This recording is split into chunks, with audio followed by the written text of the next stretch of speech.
Imagine arriving at Jorabat, which is just a few kilometers from Shillong, only to realize that you are stuck because your vehicle is Assam registered and Meghalaya wouldn't allow it to enter after a certain point. I'm sure many of you must have faced such a harrowing time in the past week. Tourist taxi operators in Meghalaya began an indefinite strike last week demanding that Assam registered vehicles be prohibited from entering tourist circuits in Meghalaya. However, the All Khasi Meghalaya Tourist Taxi Association made it clear that its protest was against the state government and not Assam drivers. The association's demand was that the state government must lay down a policy that would prohibit Assam registered or any outside vehicles from entering the tourist circuits in Meghalaya. The policy should also designate certain points such as Shillong where tourists can be dropped. This became a trigger point for interstate transportation conflict. The Assam taxi drivers launched a counter-protest and blocked all vehicles with Meghalaya registration numbers at Jorabat. Even VIPs were not spared. MLA Rakam Sangma had to face the ire of the protesters and could only cross the border with the help of police. In this fiasco, several tourists were affected. Hundreds were stranded at Jorabat for hours.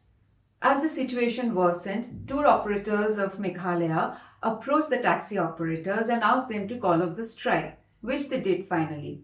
But the question is, was the taxi operators' strike justified? Yes, when it comes to their livelihood, it is justified.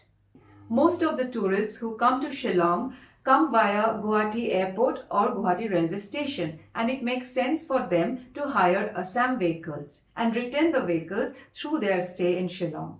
In the process, taxi operators in Shillong and its vicinity are the losers. So, in this scenario, their demand for prohibiting outside vehicles from entering tourist circuits in Meghalaya is justified. But what about the multi-state permit that many vehicles in Assam have? Doesn't restricting their movement violate the permit and hurt interstate connectivity? Yes, it does hurt. And it also hurts tourism in Meghalaya. In the long run, it will also give a bad name to Meghalaya and lead to economic loss for Meghalaya. As the footfall of tourists reduces, hotels, restaurants, guides, everyone is affected. So, how can we maintain a balance? The first and the foremost thing that Assam and Meghalaya must do is to set a clear legal framework by defining what types of permits will allow full access, which are the tourist circuits in Meghalaya, and what kind of restrictions are permissible. Once that is set, the Meghalaya government has to work closely with the neighboring state to designate the drop points.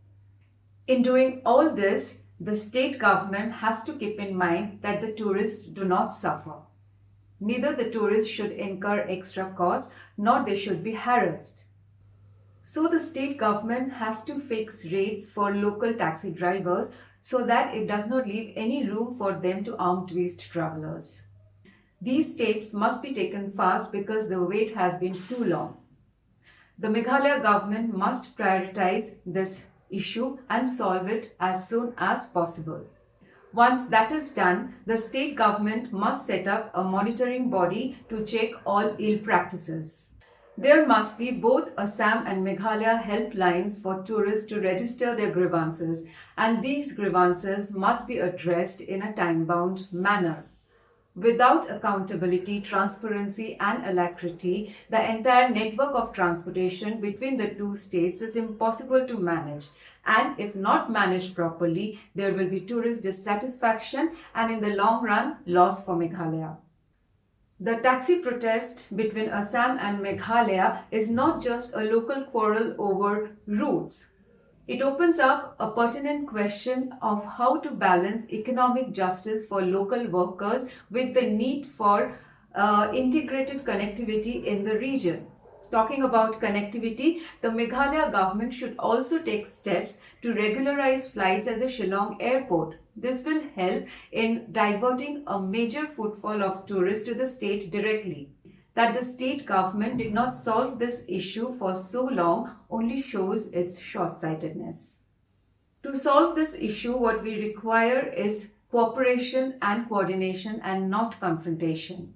What matters the most is that a traveler must travel without any harassment, the local taxi driver must earn, and the policies must be just.